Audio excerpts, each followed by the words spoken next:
AP కేంద్రంగా కొత్త లెక్కలు తెర మీద కాస్తున్నాయ్యా. ఉపరాష్ట్రపతి అభ్యర్థి ఖరారు మీద కూడా బీజేపీ అధినాయకత్వం కసరత్తులు చేస్తున్నది. రేపు బీజేపీ పార్లమెంటరీ పార్టీ సమావేశం అయ్యిందయ్యా. ఇక ఇంట్లో ఎన్డీఏ ఉపరాష్ట్రపతి అభ్యర్థిని ఖరారు చేయనున్నారన్నట్టు. ఇక కేంద్ర మంత్రివర్గ ఇత్తన్న దిశగా మోడీ లెక్కలు మొదలు పెట్టిందయ్యా. ఇక ఈ టైంలో సీఎం చంద్రాల్ సారు ఢిల్లీకి పోబోతున్నాడు అన్నట్టు.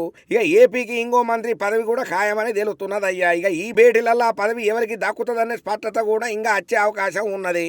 ఇక నూతన ఉపరాష్ట్రపతి అభ్యర్థి ఎవరనే ముచ్చట మాత్రం బీజేపీ అధినాయకత్వం రేపు అంటే ఆదివారం రోజున ఫైనల్ చేయబోతున్నదన్న ముచ్చట మాత్రం ఇప్పుడు సోషల్ మీడియాలో బాగానే చక్కర్లు కొడుతున్నది. ఇక కూటమి అభ్యర్థిని పోటీలో దించితే సెప్టెంబర్ 9న ఎన్నిక కాబోతున్నది.